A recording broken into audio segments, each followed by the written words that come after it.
released its Diplomatic Blue Book for the year 2024. The book gives a roundup of Japan's diplomatic profile in the past year, and it also puts forth the Japanese perspective regarding the international developments and its own policy direction. The Blue Book describes the international situation as being a major turning point in the history, particularly in the context of war in Gaza and the Russia-Ukraine conflict. Point 1. Additionally, through the book, Tokyo focuses on the notions like human dignity, rule of law, and efforts for promoting a free and open Indo-Pacific. FYP. Point 2. Although the policy document covers a lot of areas like the Japan-US alliance, the security environment in the region, and special initiatives for human development by Japan, one of the major highlights of this document is Japan's willingness and acceptance of the need for cooperation with China.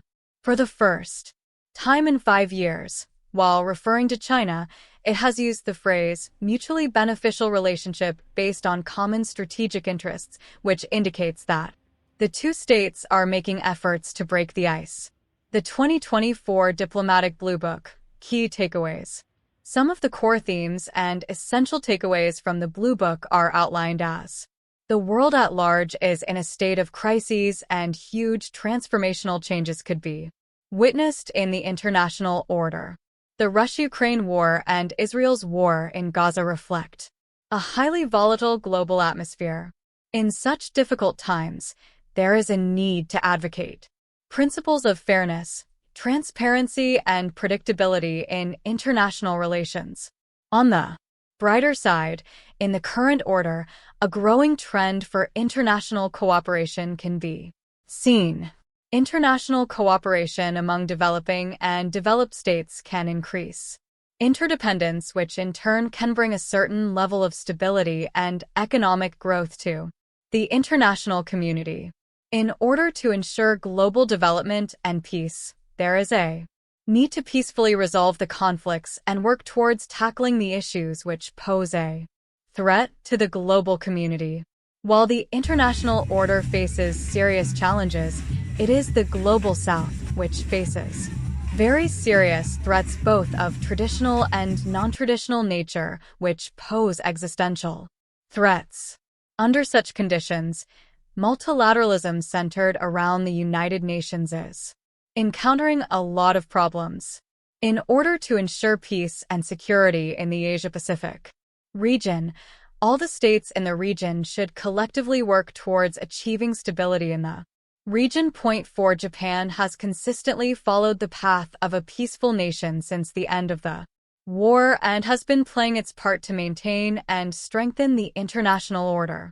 Japan, while respecting the diversity of each country, supports the idea of a fair economic order and will provide support to and cooperate with other countries from the region for free and fair trade.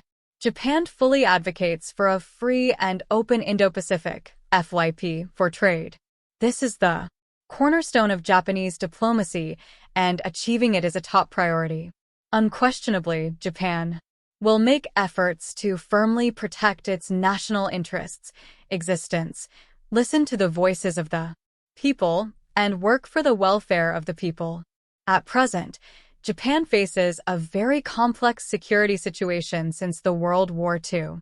The world today is witnessing deep-seated polarization, which is leading to territorial disputes and economic fallouts, which is resulting in further instability.